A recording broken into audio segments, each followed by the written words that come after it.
Recording on the computer. Okay, this is Mike Barnes, the financial first responder. I have one of the greatest people with me today. This lady has been through hell and high water, but she has saw it through. She is an entrepreneur. She is a mom. I believe she's still a wife. We haven't talked in a while. She is a multi, and I'm not exaggerating with this, guys, multi-millionaire. She probably will be a billionaire before long. I believe. Oh. So we're gonna put that B on it.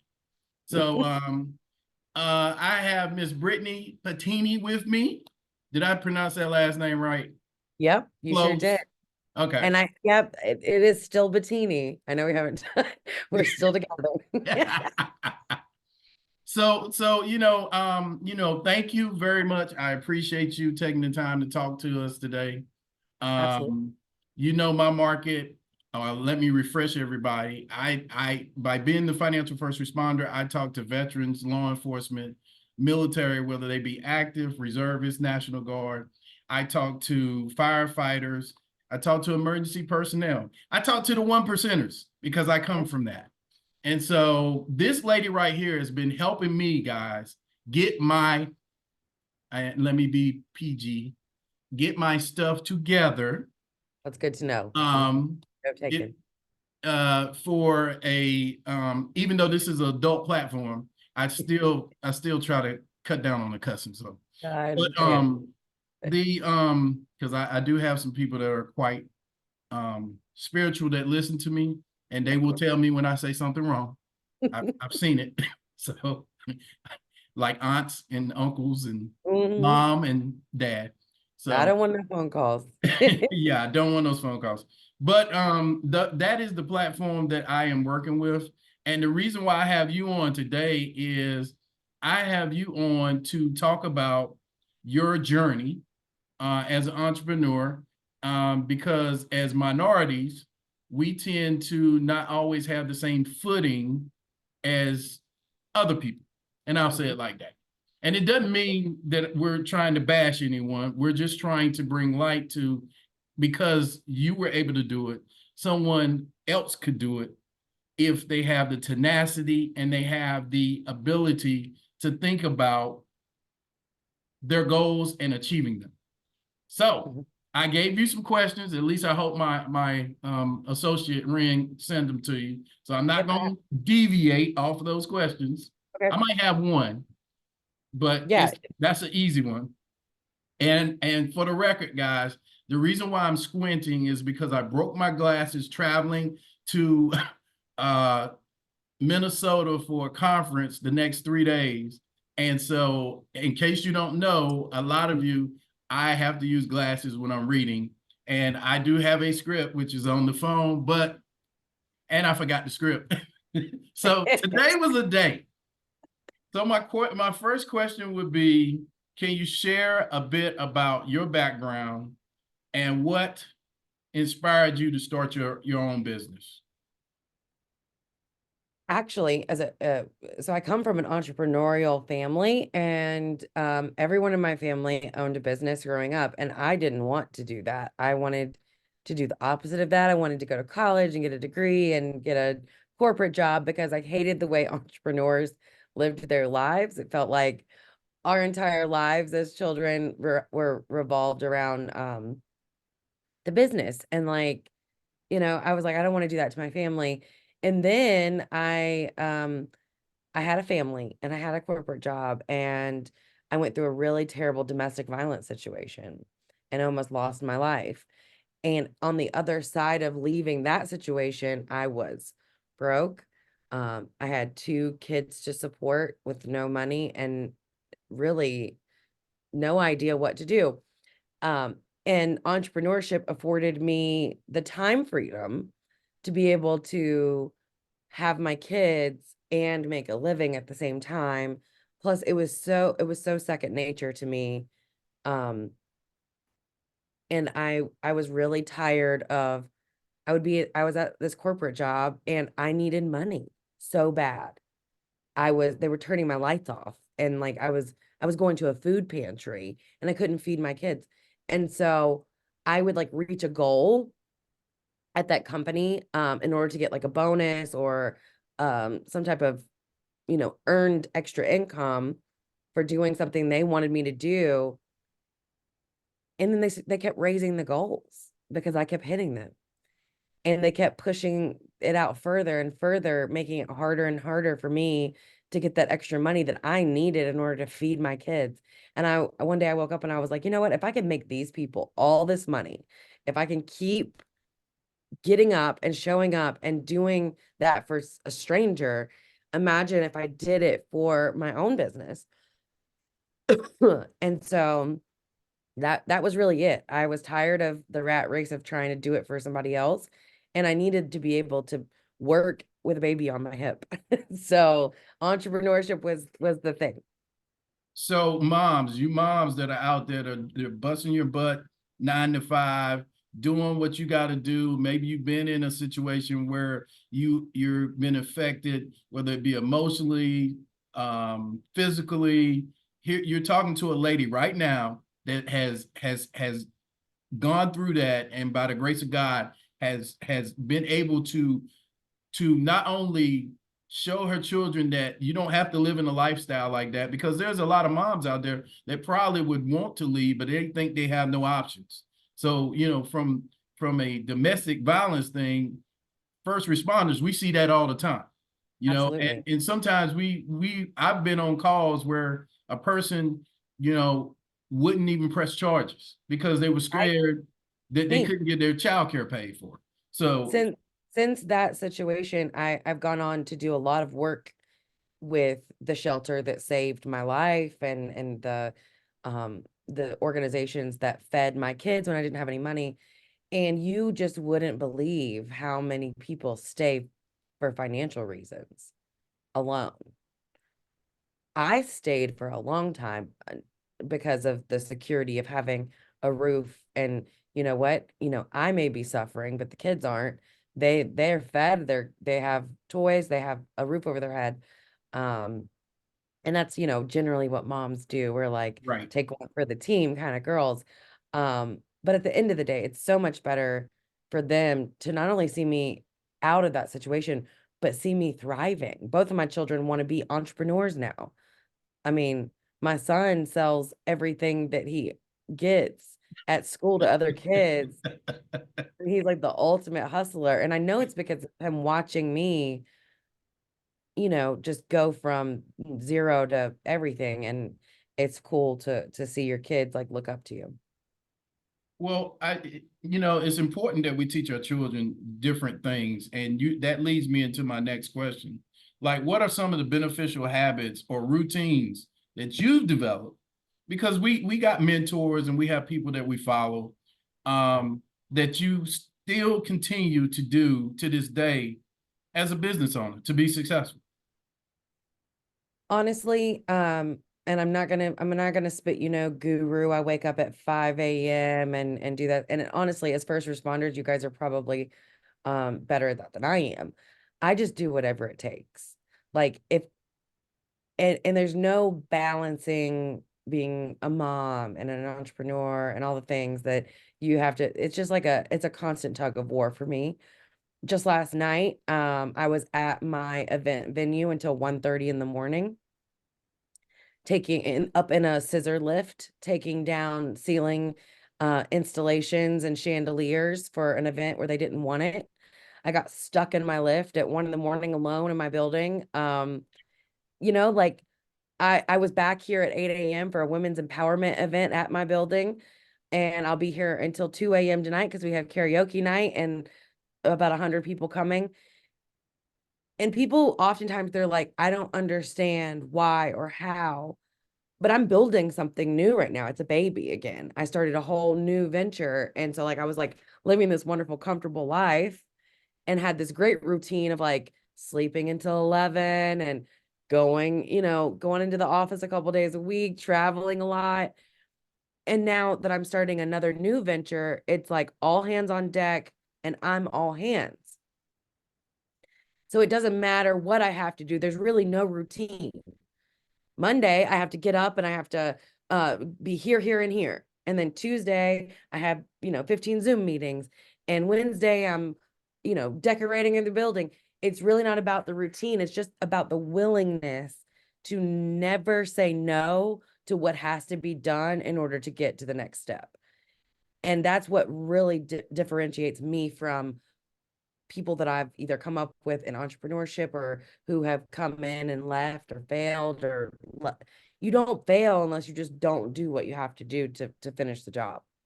Mm, powerful words from an awesome leader. So how do you consider your growth formula? Because you just talked about starting a whole new business. You had already scaled the other business. I mean, were you just looking for the challenge, or was it just one of those things where you felt like, I'm tired of laying on my back and having bonbons and maybe watching the soap operas or watching my favorite Netflix and chill, or maybe I just wanted to not have the kids say, "Mom, are you going to work today?" What was it? It's really funny. It Because was you didn't need actually the money. I know it. this was a terrible decision I made, that turned out to be a curse and a blessing all in one. I I had a client who I can't speak of personally because I'm under an NDA from our settlement agreement. Um, so let me tread lightly here. I had a client that I went into business with. I was You were supposed to be like Bozo the Clown? I pretty much, well, we'll refer to him as Bozo from here and out. I was supposed to be a silent partner in this project. Right. Um, I was supposed to continue running my businesses and inject cash, Mm-hmm. and then hopefully on the other end of it, receive like mailbox money. And my initial investment was supposed to be around $50,000. Okay. I told And you she was a so, baller, y'all. oh yeah. Um, and turns out that this person was not who they say that they were in business, financially, as just a person in general. And I ended up having to take the entire project over alone, which turned my personal life upside down, my work schedule upside down. Thank God I had a team in place for I Need a VA, because there would have been no way I could have done both. And for about 6 to 8 months straight, my team at I Need a VA pretty much ran that company so that I could be in here covered in sheetrock doing a completely gut of this building and starting in a completely new business. And my 500 or my $50,000 investment is right now, I think it's 700,000 Mm-hmm. personally invested to get this project up and going.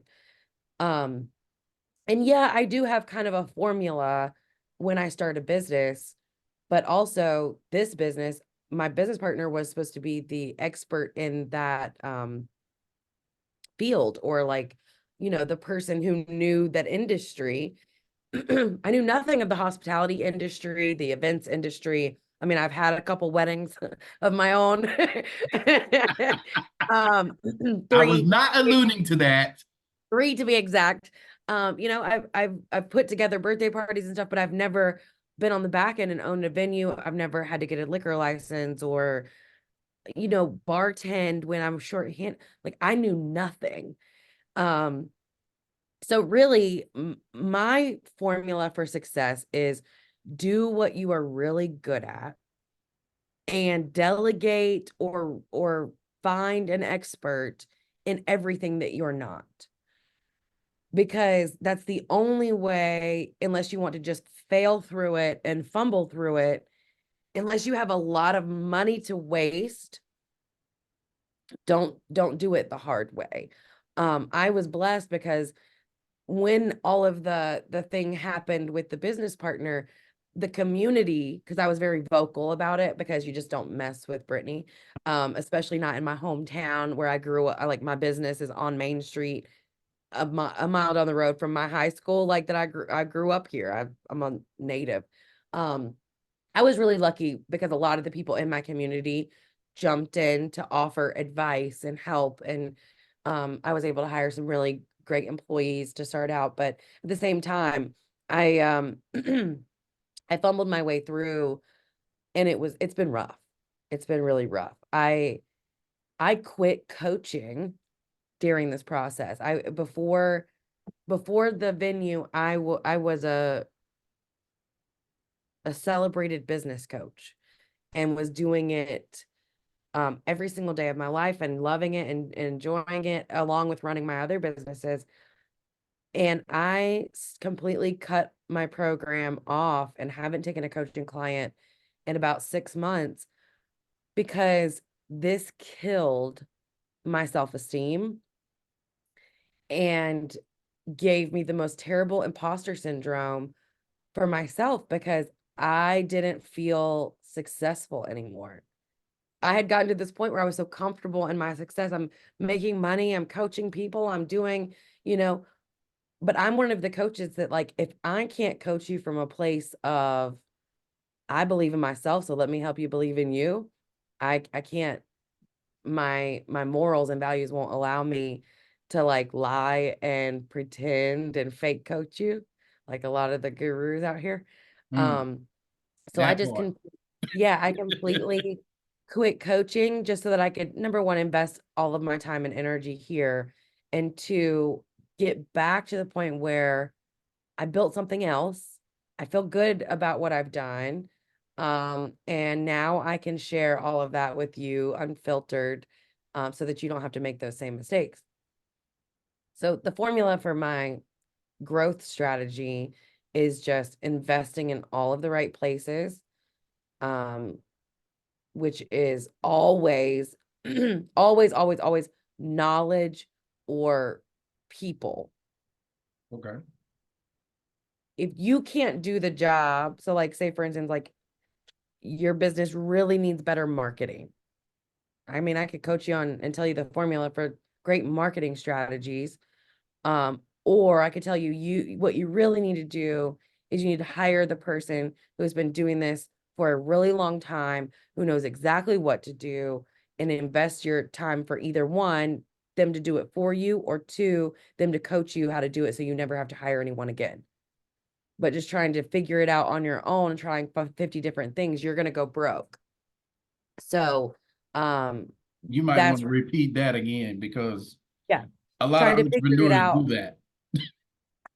That's the thing. I see it all the time. And honestly, I was the same way in the very beginning. If I didn't own a delegation company now, I probably wouldn't be as great at delegation as I am. But that's what I see every single day. People are like, I can't afford to hire a graphic designer. I can do it myself on Canva. But at the end of the day, you can't afford not to because you're a terrible graphic designer and your flyer is not helping Yep. you. It's driving clients away and you're shooting yourself in the foot. So really, and it's like that with like, I will never be my own bookkeeper. Yes, it could save me money. Yes, but at the end of the day, I'm dyslexic. And if I do the books, we're all going to jail. You heard it first from Like her. the IRS is coming to our place of business and putting me in cuffs if I do the books, not because I'm going to do anything illegal, but because I'm going to accidentally transcribe a bunch of numbers because I am not good with numbers, and they're going to think I'm doing something illegal. Right. So, work in your expertise and in your love. Most of us started businesses because we love doing something so much. We're like, oh, we could do this for other people. And then at the end of the day, we spend 1% of the time doing what we love and 90% of the time doing graphic design, marketing, bookkeeping, like all the back end jobs you have to do in a business. Just farm all that out to somebody else, Well, please. you said something to me when I first met you, and I remember when you had just got your liquor license for the event space because you were telling me how excited you were and how Yes. long it took. And Yes. I'm telling you, some liquor is like printing money. you said something to me, and I was so thankful you said it to me because, hindsight, I've made a lot of dumb decisions as a business owner. You Yeah. know, thinking I could talk to the federal people to get my firm up and operational. I tried that for a year. I wasted a year of time. Oh, I got an MBA. I should be able to figure this paperwork out. Mhm. I had to hire an attorney, right? You hire the specialist that you need. And, you know, what I can say that you've allowed me to do is get a person that he's not a yes person. He's Yeah. like, what do you want me to do? And does this meet your intent? And I Yeah. appreciate that about him because he's been trained by your people. Yeah. So I am a satisfied customer, happy. Oh, good. Love to hear So it. and especially since your people call and check up on him all the time. I'm like, good Lord, is he on punishment or something? Like, jeez. But that, I mean, You that's would just be your surprised. controls. So many people don't want to, they'll wait and wait and wait until they're mad before they have enough, you know, I don't know what the word is, but gumption to say something about their experience. And so in business, and this is another tip for anyone who's running a business, with your clients and customer service, if you are proactive instead of reactive, you'll never get a bad review. Or you'll always be able to, you know, this happened to me the other day. I had a client, she was like, this VA isn't reaching my standards. I want to fire him effective immediately. And I do not want to hire the second person that I have waiting. And I'm like, okay, let's jump on a call. So I schedule a call with her and then I reach out to my team. I'm like, I want you to put together a spreadsheet of every single conversation that you have had, every single time you've reached out, every single email. I want it in a timeline Right. spreadsheet so that I can see, because as a CEO of your business, if you're a real CEO of your business, you should have no idea what is going on in this situation Right. unless there's a problem. And then someone should be able to have the records in your CRM and your communication systems to be able to tell you exactly word for word what has happened. I don't want Now, to have, now for the people, just so not to cut you off, a yeah, CRM is a customer relationship manager. And correct. so I don't want to assume people on this. Yeah, it's the jargon. Yeah, So it's yeah, yeah, we so say a jargons all the CRM time. is pretty much like a database of all your customers and all the communication between you and your customers, whether it's emails or and there's all sorts of different ones that people use. But so I get the thing, and you know, we jump on the Zoom. We're just like me and you right now, and I'm like, "Hey, girl, how's everything been going? Let me hear." And she's like, "Well, I just didn't. The experience wasn't great." And I'm like, "All right, just hold on 1 second. I'm gonna share my screen with you." So I shared my screen and I pulled it up, and I'm like, "All right, so let's go through the timeline together of every single time you talk to my team, every single part of the process of working with me, and I want to know exactly where we dropped the ball." So that I can make sure this never happens to you again or any of my other clients. And That was good. when I shared my screen and pulled that up, she was like, because I had every single time my team had like reached out and hadn't gotten a response, and we'd reached out and hadn't gotten a response, or reached out and said, "Hey, how's your VA doing?" And weeks went by with no response. So like, you know, if you're able to hold your people accountable, including your clients and your employees, if you're proactive instead of reactive to situations, you know, we're reaching out to you and asking you and making sure that your VA doesn't need additional training so that we're protecting ourselves and you from a bad experience. And at the end of the day, if you're having a bad experience, you'll feel more comfortable to say it because we're asking you. If Right. you never ask your clients how they're doing, they're gonna be like, I bought this and I never heard from them again." Right. You're gonna hear from me. It Yes. isn't me, but you're gonna hear from my people to make sure that you're having a good experience so that I can make sure that I'm fixing it before you know that there's a problem. So that leads me to my next question. You kind of covered it, but I'll still ask it. I Yeah. said, what are some of your key planning considerations? And it sounds like to me, it's constant communication with your clients. And as a client, I can tell you, they will call you, they will email you, they will text you. Yeah. Is everything okay? Is this working? Is it any additional training you need? I was blown away because some of the staffing companies that some of my friends, I've referred people, I Yeah. referred maybe 3 people to you guys. And I'm like, I was telling him, I was like, what are you waiting on? Yeah. Like, it works. Like, Mm-mm. but I gotta have my hands on everything. I'm like, no, you don't. I was like, you need to only have your hands on what gets you paid. Period. Well, that the only time that you should have your hands on every single aspect of your business is if you don't want to grow. Like like Mm, I had this discussion with my husband a few months ago. He has a really good friend who owned a business, and I'm the type of person where, like, if we're family or friends, right. I'm going to help you because I have knowledge that you may need. And so I'm like, okay, this is what he needs to do. He needs to do this, this. And Bryson, my husband, Bryson, he looked at me, he was like, he doesn't want to do any of that. I'm like, well, why not? He could be making millions. And he's like, he doesn't want to make millions.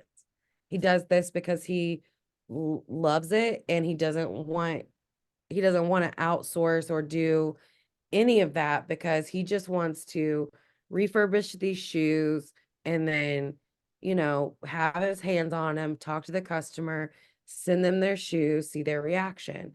And I'm like, that's stupid. And so, I was thinking the same thing. I was like, he could multiply this right, 10x, 100x. right.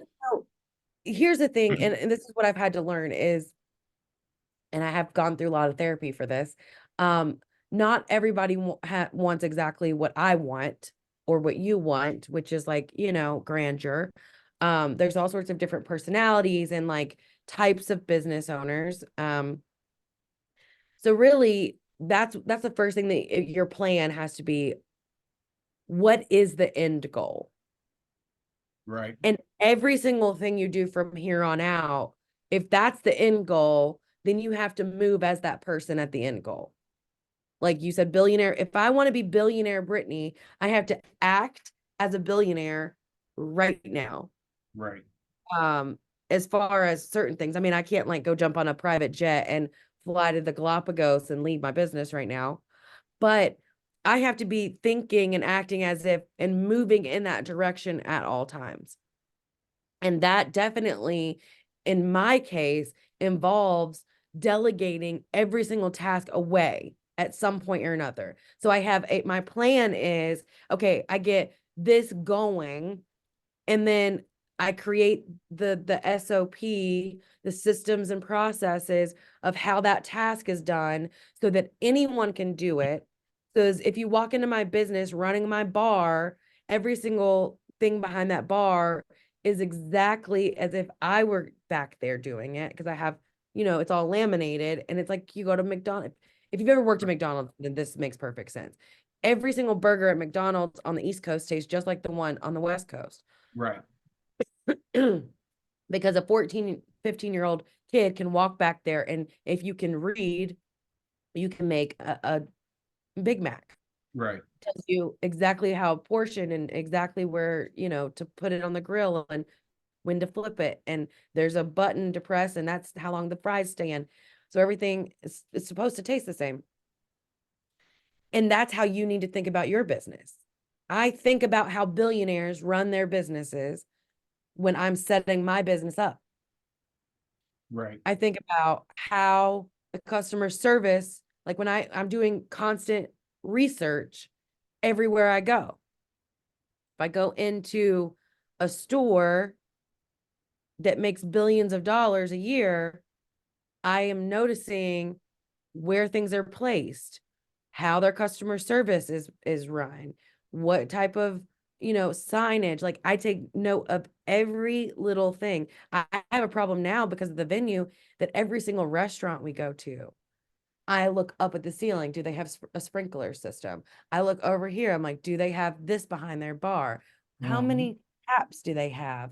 How many waitresses are in here right now waitressing? And like, to normal people, like my husband, who's there to enjoy his dinner and the company of his wife, who is not an entrepreneur at all, hates entrepreneurship, honestly. Um, I'm a weirdo to him. I'm a psychopath. No, what we would say you are finding a reason to get that meal tax free because that is research for the Well, yeah, business. Absolutely. All the meals are tax free. I'm always working. I work 24/7. But of course we give that to the accountant to let her figure out because I ain't going to jail. Yeah, we're not giving financial advice now. You gotta go to your CPA or your tax professional. But I think that in order to your plan has to be really thought out. Your systems and processes have to be documented. And then you have to be an absolute insane person in order to be a successful entrepreneur. Your life has to be, at least in the beginning, when you're first getting started, your life has to literally revolve.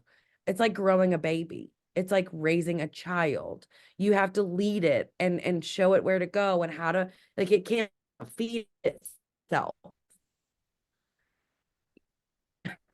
Uh-oh. You have to you have to pour into it and really think. Brittany, can you Oh, hear me? can you still hear me? Yeah, I can hear you. You froze. Can you We're hear good me? now. Yes. I can hear you now. All right, I can hear you. I was like, what happened? Sorry about that. You're telling secrets and they don't want it out. Can you hear me? Well, I can hear you. you're frozen. Now I'm frozen. You're frozen. You there?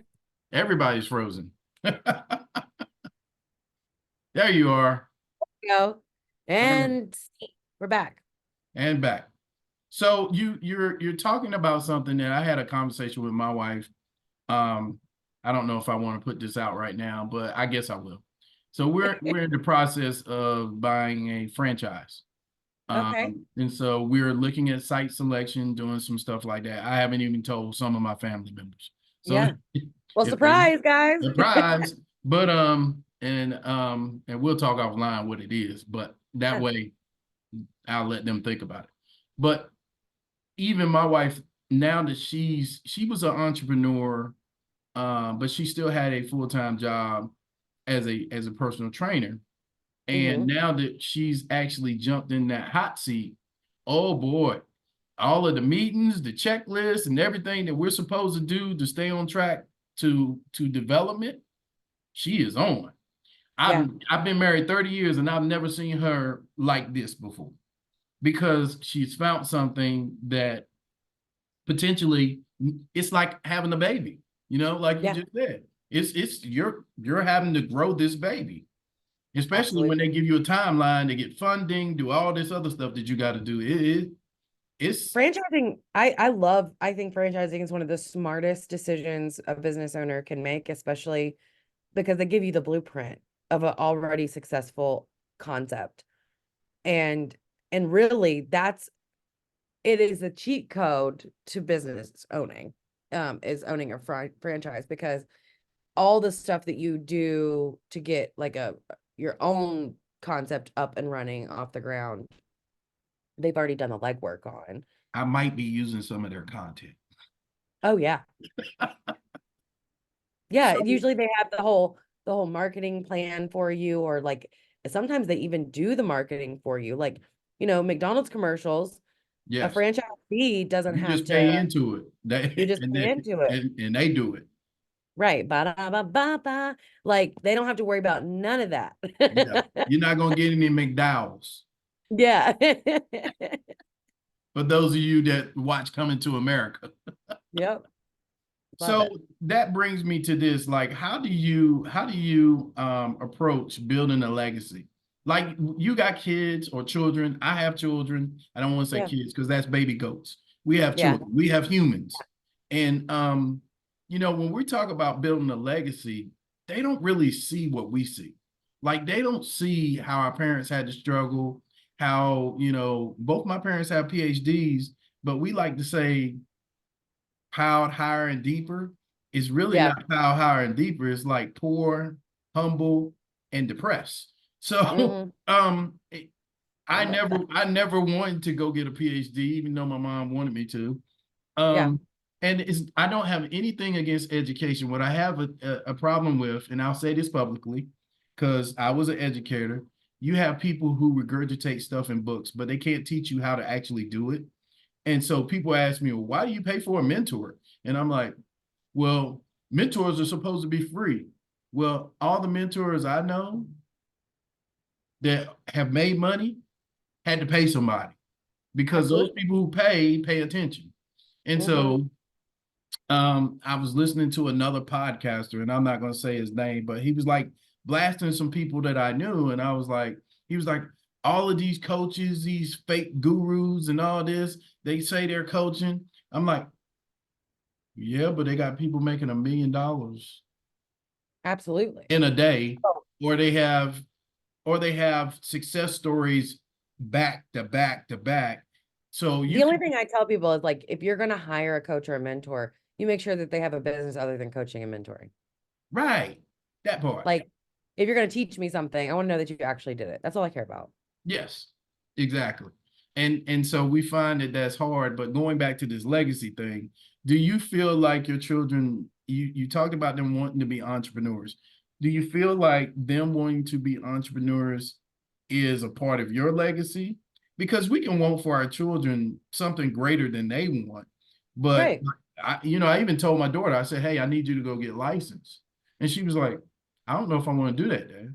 And I'm like, well, I got to turn this business over to somebody.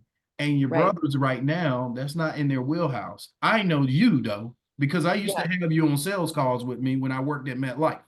And Right. you understand finance because we've got a track record with you. But they're So not going to do what we want them to do, or even what's going to make the legacy easier for us to leave.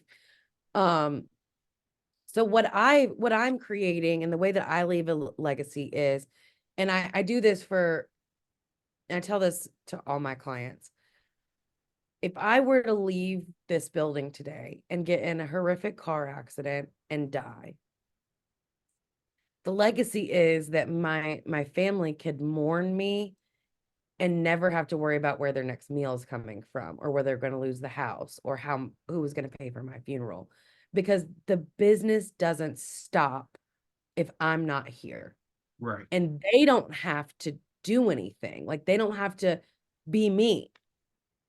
The business runs by the employees who know the system, and everyone take a day off, say, you miss me, and then they would get back to work, and my family could have the time and energy and, to figure it out. And that's my legacy. That's not everyone's legacy, but there's a story that one of my mentors told me where he's like, they had this very successful bakery pie business, mhm, and the grandmother made these pies, and people would line down the street to get these pies. wow, No one else knew how to make these pies. bad, Everyone in the family worked in this pie store, but she was the only one that made that one pie that everybody wanted, and she died. And the business collapsed, and people quit coming because they couldn't get that pie they liked. mm, If all she had to do was document that pie recipe and then delegate it to one of the grandchildren, and that would have never ended. I don't want to delegate anything to someone in my family who doesn't want to do that. Like, I don't want to look at my kids and be like, okay, you have to you have to become obsessed with owning a venue. What if he wants to be a professional baseball player and is good enough? Like, I want him to be able to focus on whatever makes him happy, but also know that, like, when his mom is gone, he's got a check coming. that That's the part, legacy. Like, I don't own a McDonald's so that, you can go be a fry cook. I own a exactly. McDonald's so that you can go do whatever you want in this world, and you got McDonald's money coming. Mm, classic. I Your love it. kid and your kids got it. As long as we don't deviate away from the systems and processes, and continue to invest in back in the business, it will take care of everybody that I care about. And I can replace and filter employees as I need it, instead of like relying on, because that's really why right now we have such a shift, is we have millions of baby boomers who Right. started businesses. I'm literally, see, I'm the unicorn. I'm running a business right now that my father started. He's definitely a baby boomer. Right. Um, that nobody else would have wanted, or like, I'm running it simply to make sure my parents have a retirement. Right.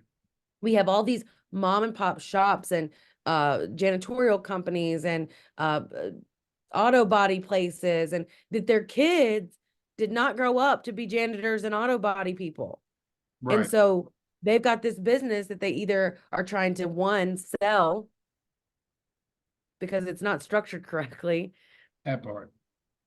And that's why people like me are coming in, swooping them all up, automating them, and making millions. Or they're going to close down with no legacy. And we're seeing it everywhere right now because they're getting to the point of retirement age and they can't continue to do what they did when they were younger. And that is what I'm trying to avoid, because I'm running a company I don't love Right. and I don't see value in, and it stresses me out sometimes. And I know I'm doing the right thing by my parents, but at the end of the day, it's not what I would have chosen for myself. So I am now making sure that my children never feel like that.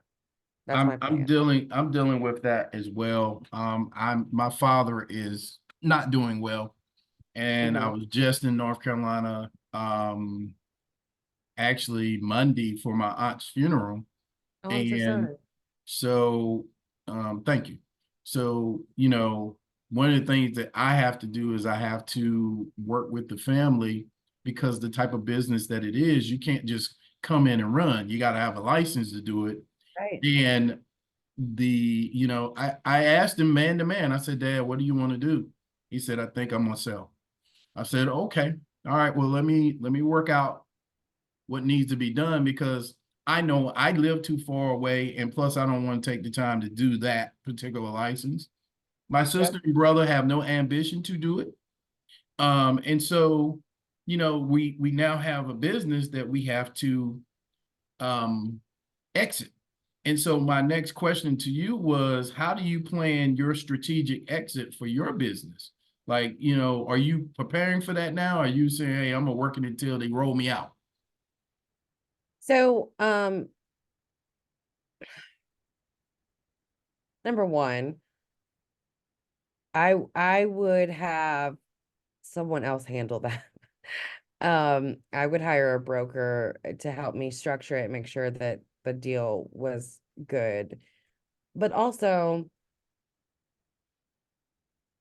it would have to be a really big one-time payoff in order to let go of the long-term possibilities of having that go on for however long Right, inside of my family. right, Um, this is not one of my strong suits. Exiting companies isn't my strong suit. I am the type of person that is like, I'm gonna ride this till the wheels fall off. right, Um, I'd rather see it crash and burn in my hands than let anyone else have what I built. I'm real like territorial. So that's probably not my best piece of advice. Um, as far as exiting, even with the janitorial company, my parents are like, we should just sell. We should just sell. And I'm like, no, I made a promise to my dad that I was gonna, as long as he was alive, it would always be in our family. And like, that's delusional. We should most definitely sell. But that's just the way I look at it. I'm like, I made a promise to him that I right, was gonna take care of his baby until, he was no longer here. And right, that's what I'm doing. Um, So yeah, the exit isn't my strong suit. The startup, the build, the scale, that I'm your girl. But right. leaving something behind, um, now if it's leaving a husband behind, I got lots of experience in that, but not businesses. Well, I mean, I raised that point because you and I are in a similar boat as far as our parents being older, and it comes a time where you have to. I can say it publicly. My family owns a funeral home. You Oh yeah, can't just told me this. go and operate a funeral home. You No. actually have to be licensed as a funeral director, have Hmm. seen so many cases, and you have to have the business. acumen or whatever the verbiage is Yeah, to actually run a business because you're dealing with loved ones who have lost their family member. And so when absolutely. you talk about ultimate service and care and patience Yeah. and then you have, you got the money aspect. So you have the building, you have the equipment, you have the Overhead. vehicles. I mean, it's A it can lot. be a lot, right? Where like in your business, event planning, you got a building, you got equipment, you got employees, it But anyone could come in off the street and do what I do without a right, license. because it's not this, it doesn't have the specificity that we're talking about. And Right. in talking to my parents, it was like, okay, we need to, if we're going to consider this, we need to look at let's get the top three options that we have. And a lot of people that start businesses, I know one of my fraternity brothers, he used to be a firefighter, and then he Hmm. he became a barber and owns his own barbershop. But at some point, he had a hazard removal business where he would come in after crime scenes and blood splatter and all that. He would clean all that stuff up, made a lot of money. I mean, a lot of money. But he had a partner and the partner and him just didn't gel. So, he Yeah. had to exit that business. And so, that's why I'm trying to expose other people to the nasty stuff Oh as yeah. far as being an entrepreneur. Because everybody always, oh, I'm an entrepreneur. Well, not until you go through some stuff. I'm Because telling you what, you can say you're an entrepreneur. Because it's this easy to this go make past money. year, this past year has made me question everything I've ever learned or everything I've ever done, and whether or not I wanted to continue being an entrepreneur, whether I wanted to throw myself in front of traffic. I mean, it has been the ultimate trial and tribulation, to the point where it's had me hospitalized for the stress and anxiety of it, on multiple occasions. If it is not for the weak, owning a business, um, it is just like and then you have all these people that depend on you for their livelihood. Yeah. And this, like, the pressure of, okay, we didn't make enough this month to cover the overhead and payroll, and I haven't been paid, and I can't let the people who showed up and did the work not get paid. What do Right. you do? Like, how do you handle that type of pressure and stress? It will literally break you if you don't have it, sewn up and figured out, and have a backup plan, and have resources, and have, credit. There's so many aspects that you have to have in order to be successful in being an entrepreneur, especially a startup, Or be willing to take crypto. or be willing to just do anything and everything yourself Exactly. to make sure that things get done. So yeah, so I agree wholeheartedly with you on that. Um, what advice would you give to someone who is just starting their entrepreneur journey?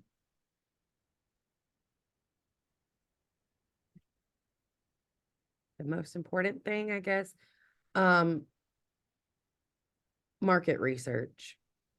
Mhm.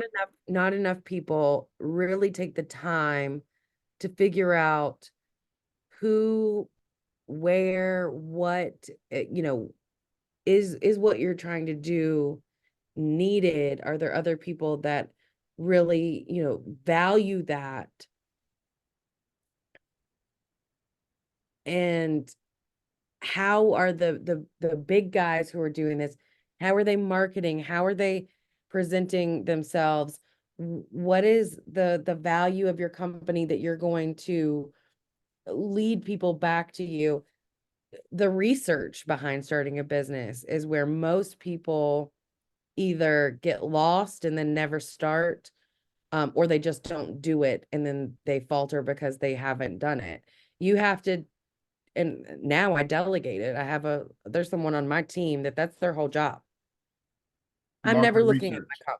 I'm never looking at my competition, but I have somebody who I pay to do it, and they're creating a spreadsheet and telling me how much you charge for a Coca-Cola and how much you charge for Modelo beer and what times you're open and what night your karaoke is and what bands you're playing this week and what events you're holding, because it's their job to know.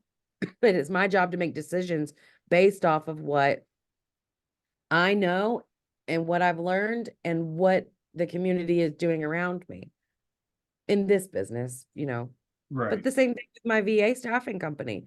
With I Need a VA, I am constantly watching other companies and what they're doing and how they're marketing and what their funnels look like. And you have to do that. Yeah. And I'm not ripping anything off or stealing their stuff, but at the end of the day, if I don't know what's working, how can I pivot and move? Oh, it's blending into your background. You can't see it, but No. it's basically Russell Brunson's one of his books about fun. Yeah. Yeah. Oh yeah. So like, and that's the thing, if you're not consistently growing and learning, your business will get stagnant and you'll get bored and then you'll quit. So for me, everything revolves around research, especially because anytime I want to do something I don't know how to do, I'm like, oh my gosh, how do I do that? Well, I learn about it from somewhere or someone and then apply that to my business. So market research is my big tip. Big tip. Okay, so then that leads me into how do you stay motivated, especially with this last year, because you had a lot going on and I focus don't during all the challenging times you had in business. I don't stay motivated. I stay consistent. Aha, that C word. I'm hardly ever motivated anymore. In fact, in the past year, every day I wake up and want to quit. I cry all the time, but I still show up. That's the difference. That's what makes you a millionaire or not. You're not going to be motivated every day. And watching motivational videos, at some point, it's just going to make you sick because you're like, these people are lying to me. Everything is going wrong. The sound of that thing is not going to bring me abundance this week. You, I love it. I mean, I'm just really real with it. No, you speaking truth though. It's Like true. I love it. Like that's not what makes me successful is the motivational speeches and all of that. Now, don't get me wrong. Every couple months or every quarter, I gotta be in the space of other people who do what I do, and I gotta go like get poured into to kind of keep that fire alive. But you're not going to be motivated. In fact, probably the majority of the time, because you're going to be getting hit and hit and hit in the jaw and in the face and in the back of the head and in the ribs. And you just have to be consistent. You just have to know that, okay, I don't feel good. Like I was in the hospital with a laptop in my lap. My doctors were like, you're supposed to be resting. And I'm like, I have a job to do. Right. Um, so that's really it. I'm consistently, I show up no matter how I feel, no matter what's going on in my life, no matter whether or not me and my husband are fighting or my kids are being bad or whatever. Like, my daughter got suspended from school and I'm I, I'm like, well, I'm not taking time off. You're coming with me. You're gonna volunteer. You're now on community service, young lady. Um, so that's really it. You're not going to be motivated probably most of the time. You're going to wish that you had made other decisions in life a lot of the time. Like so many people I talk to that are entrepreneurs are like, "Girl, we could have a job right now." Like we could be getting off. It's 5 o'clock. We could be getting off. We could Yeah. be going to happy hour. We could be normal people. And I'm like, I know. Don't you feel sorry for them that they don't get to sit here and work all night with us? So like that's Or really or just be able to have things that that one of my mottos is I do today what others want so I can have tomorrow what others don't. And absolutely it I always look at, and one of my mentors always says, because I'm in the hotel now, And it got me thinking because I walked by one. He said the hardest person in any hotel you go to working is the cleaning staff because they got to Absolutely. clean those rooms and they got to Yeah. be clean to a standard. Because guess Yeah. what? People like you and me, we ain't staying in a dirty room. Just not happening. No. We're not going No. to accept trash on the floor, even though it was Especially not me.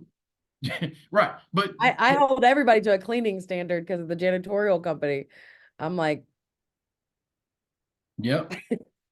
So, and I say that to say that, when you have a job, even if you have a job and you're running a business, because Lord which knows I've is been doing smart. that.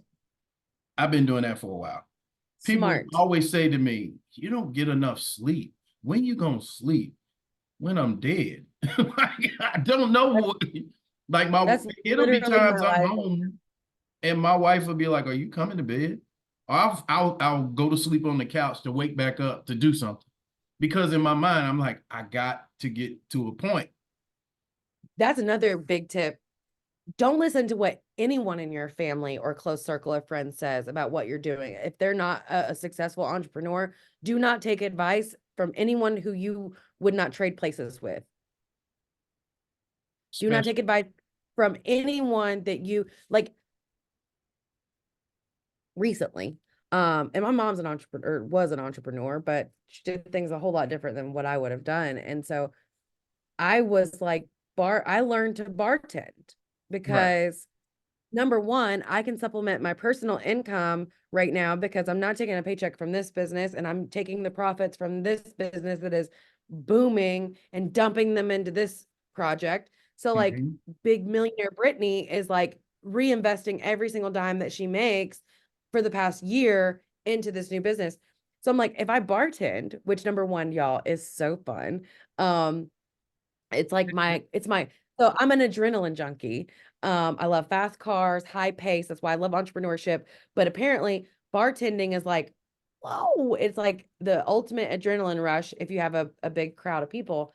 So I had my head bartender, I'm like, teach me everything. And I bar backed with her one night and she was like, "Oh my God, you're really good at this. And the people love you." I'm like, "Cool. Keep teaching me." So she went on vacation and I was like, "I'll just take all of the gigs that she would have been here for. I'm going to do them." So I'm working all day in the office and running I need a VA and in here doing classes and whatever. And at night, I'm up all night bartending and then like closing down the place and getting home at 4 in the morning. And my mom was like, "Aren't you worried?" She's like, "You're Brittany Bettini.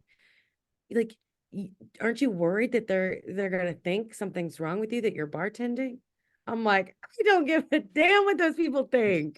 They have no idea. I made $800 in tips tonight. I'm going to get my nails done tomorrow. Like I am doing whatever I have to do and cross training myself and making myself a backup for every position in my company. And that is smart. And if they love me as a bartender. What do you mean? What are they going to think? They're going to think I make a great martini. Yes. um, so, at the end of the day, you have to turn on your blinder, like put your blinders on, turn off your hearing aids and just like don't listen to what anyone else has to say unless you're paying them for advice. That part. Woo. That part. That part. So, um, are there any resources or tools that you have particularly used in the past to grow your business? Like, I know you told me one of your coaches' names before, um, who I follow now, by the way. Yeah. Thank you for that. And but I mean, did you like someone told me one time when I was interviewing them, they were like, you need to learn QuickBooks. I was like, Yeah. I was like, okay. I And have a and ton. she broke it down. She was like, how do you know the tax preparer or the bookkeeper is doing the right thing if you don't know Right. What your numbers are. what your numbers are? So I And was the like, report. You should okay. be looking at reports. So here's the thing. Every single position and every single job in my company is done by a virtual assistant. And yeah, it's a shameless plug, but like that's my cheat code. That's my cheat code. The other day I was like, I need a bookkeeper. I had my team recruit me a virtual assistant in the Philippines who knows exactly they're a QuickBooks expert. They went through my QuickBooks for the new company, cleaned everything up, fixed everything. I needed someone to do government contracting. I hired a VA and they do it. I needed someone to do customer service. I hired 3 VAs. They run that team. My No matter what software you use, I could give you a whole list of softwares that I use. I use Go High Level is my CRM. That's where all my websites are built out of. That's my communication tools. We use 3 or 4 different phone systems. We use Google Workspace. We use QuickBooks. Like, the softwares don't matter. Right. It's having knowledgeable people to operate them. Because if you're paying for 15 subscriptions to different software systems to make your life easier, but at the end of the day, you're not opening any of them because you are so overwhelmed by trying to do 50 different jobs, the cheat code to success is having a team. Like, I work really, really hard. I'm the hardest working person on the team, always. But at the end of the day, if I die or if I'm sick or if I'm in the hospital, the company continues to make money. I made $35,000 while I was out of the office sick for 2 weeks That because part. my team continued to run the business while I was able to get well. And I did some little things here and there when there was, like, I need to send an email or I got, but at the end of the day, I did 99% of less work and still made actually more money than the previous period identical to that one. Well, mentors, a true mentor will tell you that a a good test to figure out how well you run your business is if you can walk away for an extended period of time. And I don't like to use And a month or two crash and months burn. because let's say someone in your family, God forbid, gets sick and you need to be with them while they're in Absolutely. hospice or something like that. You want to have that option that, hey, my business through continuity plans or through subscriptions or memberships or whatever it is you got going on over there, um, is making not only enough to keep the lights on, but a profit. And Yeah. so, we didn't really talk about this, but you had this happen. So I'm going to mention it. What funding sources or methods did you utilize when you started your business? Because most business owners are bootstrap their stuff. They'll borrow from Yeah. themselves. So So I had vendors that I bought inventory and supplies and stuff from on like net 30, net 60 terms. That was helpful. Of course, I got a SBA. I got a mixed loan. So there's a place here in Asheville. It's called Mountain Bizworks, and they're like a community program. They do like coaching and help entrepreneurs kind of put together business plans and all this, but they also have a funding aspect of what they do. And they work alongside of the SBA, along with grants and funding to help businesses in this area. If you present them with an idea or a plan, um, they will give you some funding.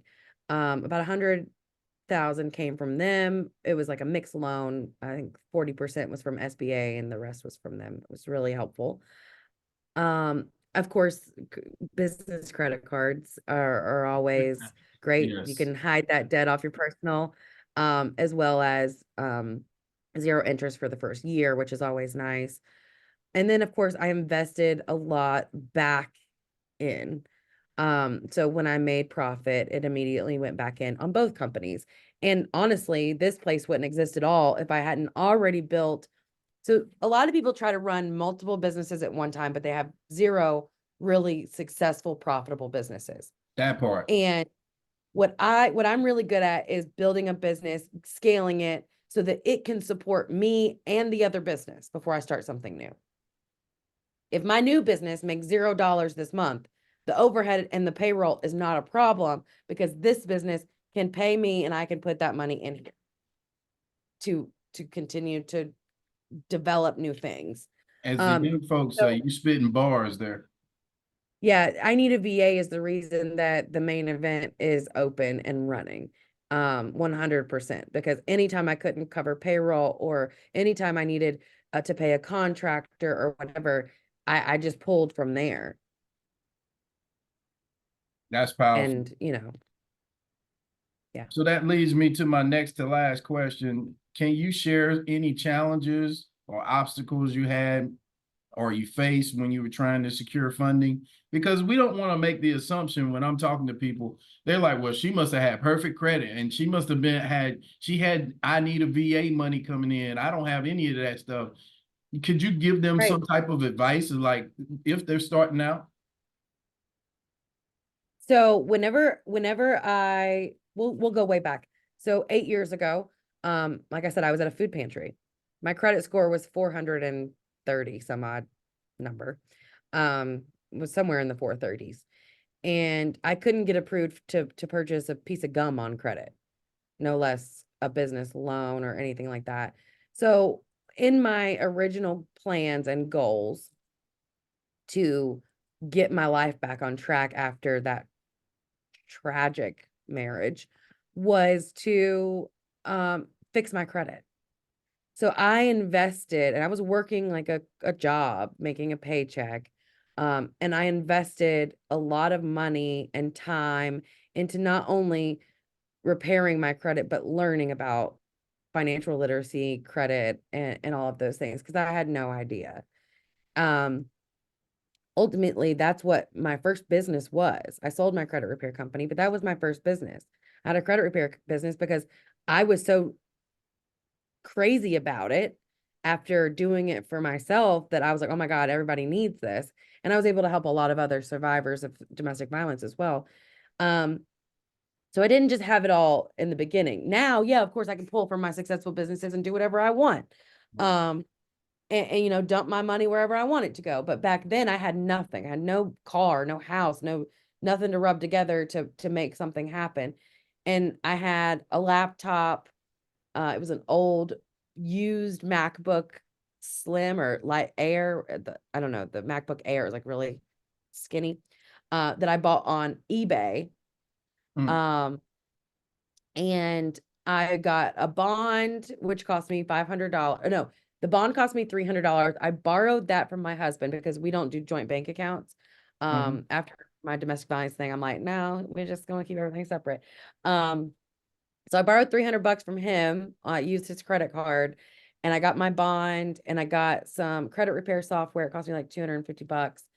And then I made my own logo. I designed my first website myself. I did everything on my own and then started that business. It was a very low overhead business. So there was no brick and mortar. I could run it from my house during the pandemic. I just had to market it and I used social media to do that. Um, that I wasn't able to get a bunch of funding yet because I wasn't where I needed to be, but I was able to invest what I was making at my job into myself and repairing my own credit, and then take anything extra and start building something. Like you don't have to have $1 million to start a business. You have to have a really good idea and the tenacity to figure out, okay, how can I skirt around the tools that I need in order to make a sale to pay for something. Like if you've never like done a pre-sale to get the inventory. Yep. Also, I'm a hustler. Okay. I come from a long line of hustlers. So like, I'm like, oh, we're running a sale. If you sign up today, it's $50 and get 20 people to sign up. Now I got some money to invest in my business. Right. So, you have to be resourceful. And let me stop you there for a second. If somebody says, oh, well, that sounds fraudulent. Every business in America does a pre-sale. Absolutely. At some point in their business, they've done a pre-sale or they're still doing pre-sales.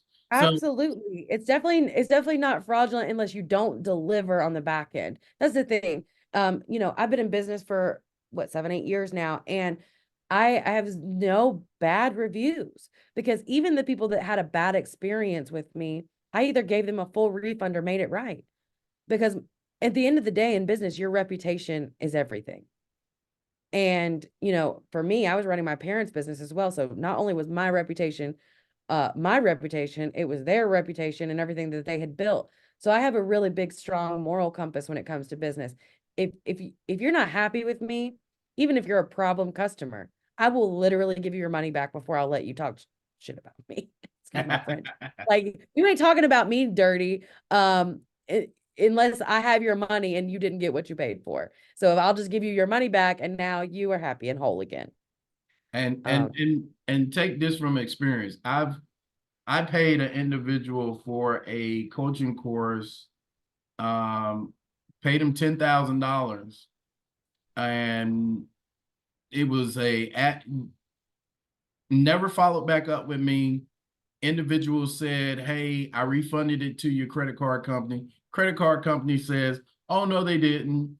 I yeah, send him documentation. I go to a lawyer. I do all this. Oh, well, our records say that we did blah, blah, blah. And at the end of the day, I ate that $10,000. But you know what that taught me? That taught me to never, ever, unless I investigate someone clearly for a yeah, coach or mentor, never to give my money away to that person. If if it smell like a rat, then it's probably a rat. Period. absolutely. So I think that's we've my that's also another part of being in business. You're gonna make bad investments, whether it's software, whether it's people, whether it's employees, coaches. We've all wasted our money trying to get to the next level. I think it's a learning experience, and I chalk it up to the game a lot of the time. But it also hurts. it do hurt.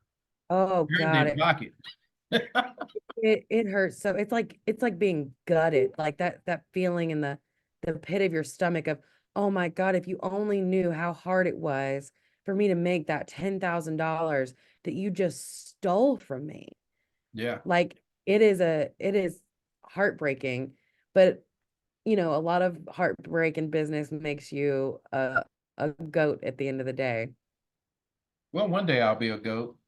Well, I have And two questions. I have goats can eat anything. They can eat like coats and bricks and nothing upsets their tummy.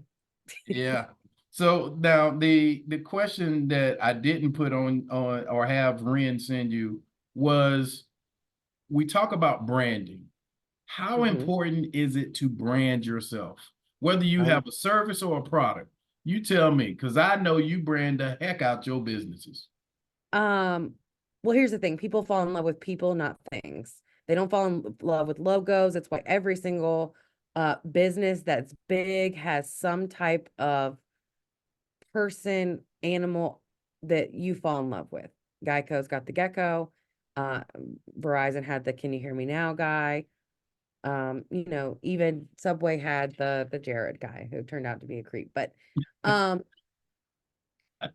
people fall in love with stories and people. And so the more that you brand either yourself or something that has a storyline and a life and an environment around it that you can manipulate to show how your product is helpful, you are going to struggle in business. If you're expecting people to show up to your business Facebook page and like and comment and interact with you, you are going to be so sad and you're going to think you're failing. When at the end of the day, what I did is I just incorporated my business into my life and then talked about it to people. I accidentally launched I Need a VA. Tell me this story. I was not supposed to launch I Need a VA for 2 more months. We were in the process of building it and we hadn't even built out our whole team. We only had 4 people hired. And one of my VAs that worked for my janitorial company landed this huge contract. And I'm all about giving people their flowers. So I got on Facebook and I wrote this big long thing and I put a picture up of the email that I got from the contract. It was a 5-year contract. They were rebuilding our airport, and we got the post-construction cleaning contract for the whole 5 years. And she did it. The Wow. VA in the Philippines reached out to them when she found out the project was happening in our area. She cultivated the relationship. She sent off the paperwork. She sent one of our techs out to do the walkthrough. She did the bid and she sent the bid and they accepted the bid. And then I got an email saying sign here for a Wow. multi-million-dollar contract. Wow. She paid her salary for the next 20 years. right? Easily. Yes. So I made this big post about her and how she, had helped my business, and that having VAs on my team was life changing, and that all I had to do was sign on the dotted line for a multi-million-dollar contract, and I didn't do any of the legwork. And I had about 400 comments under that post of people saying, I need a VA. I need a VA. Where do I get someone like that on my team? And I remember sending a Talk about message. an advertisement. That is the ultimate advertising, where you're not like, hey, come over here and buy this.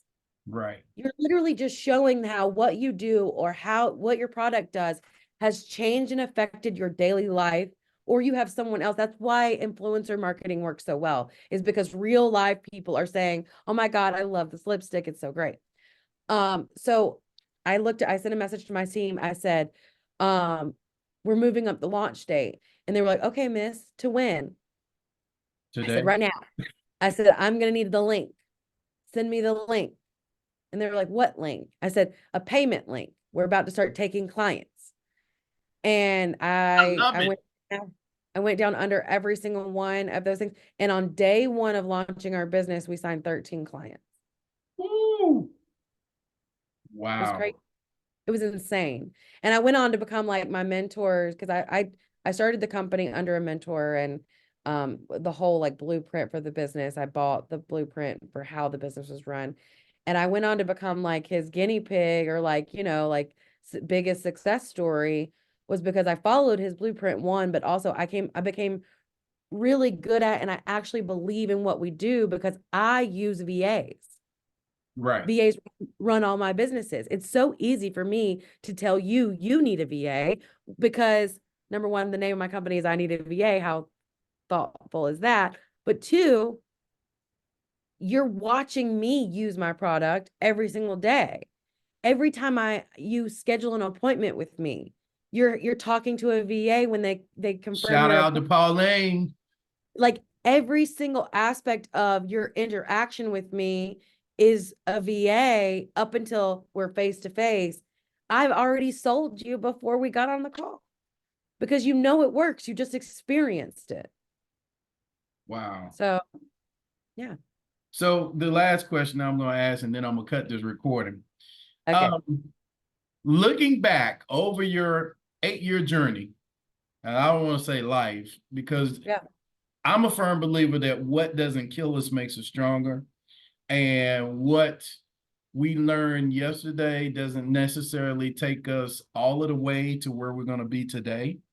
Yeah. However, if there's some nugget that you could give a lady out there or man who wants to get started, what what would that be? Or it could be a combination of I failed at this, but I did that, and because it was a result of this, then I did that. So, you know, any final advice? Reinventing yourself is not as hard as you think. Um, you can become a completely different person. I was not who I am today 8 years ago. I was miserable, hateful. I was a mean girl. I was judgy. I thought that the world was out to get me. And all of those things played into the fact that I was unsuccessful, or felt unsuccessful in my life. And I don't know what happened. I can't even, I think it was being at the food pantry. Some kind of flip of a switch happened in my head. And I was like, it's me. I'm the problem. All of these issues, it's not my parents' fault. It's not the government's fault. It's not anyone's fault other than the decisions that I have made to get to where I am today, and how I react to things, and how angry I am at myself. And so I started going to therapy. I started investing in myself. I started fixing the things about me I didn't like. I started actively changing. Like if I would go to an event or somewhere and I'd be like, oh, look at her. She thinks she's all that. Instead of saying that out loud in my head, or like acting on that, instead I would say, you're going to walk up to her and you're going to introduce yourself. You're going to tell her how beautiful she is. And you're going to ask her what she does, because she is the person in this room that you are most intimidated by. Wow. Wow, that's awesome. That's It powerful. changed my life forever. Now I don't think like that. I literally changed the way I think just by changing how I reacted to my surroundings. Like I literally, I used to be one of those people like, I hate women. I don't want to be around women. Women are catty. Women are mean. I literally spent my morning this morning with 55 women in my not, I own or I have a nonprofit that is centered around women empowerment. And we all get together once a month, and we have sponsors that do breakfast, and we do, and I would have never done something like that before because I hated women. So you really just like, whoever you are right now, if you're unhappy with that version of yourself, you can change that. You don't have to feel that way. You just have to change the way you react to your surroundings. I appreciate that so much, because I have to admit, I hate lazy people. Yeah. And I'm like, when people say, well, I don't understand why you work so much. I'm like, well, I don't understand why you always need money. But, you know, but that, hey, this has been an awesome interview. I want to thank you. You are the queen. Of course. You are the Thank queen. you. I appreciate you 1,000 times. And with that, this has been Mike Barnes, the financial first responder. Oh, Oh, how if they need I need a VA, how do they get yeah. in touch with you? So you can go to our website, ineedava.com. All of the information is on there. You can schedule a call with me. There's a video to watch if you don't want to get on the call with me. It's ineedava.com. It's super easy. And then also you can follow me on my personal socials. I'm at Brittany Bettini, just first name, last name on everything. TikTok, Instagram, Facebook. I'm everywhere. It's probably a VA, but it's also me. So yeah, follow me or shoot me a message, and we'll help you in any way we can. And they will respond. I Oh promise yeah. you that. You'll be sick of us. And if you want to be nice, tell them where they saw you at. Just make sure they say the financial first responder. I was watching that Absolutely. interview, and What he we'll said, do is if you sign up for a virtual assistant and you came from the financial first responder, we'll give you $500 off your sign up. "Jeez, whoa, that's All you bars got to do right is there." name drop our guy. Oh my God, that's a blessing. Thank you. Yes, of course. Wow. All right. Well, I'm gonna close this out. Guys, please like and subscribe, share our channels. She does have a channel, by the way. I don't know if she's still doing it. I haven't recorded my own podcast in months. Okay, I'm So gonna stop right there because I'm not gonna let you incriminate yourself anymore.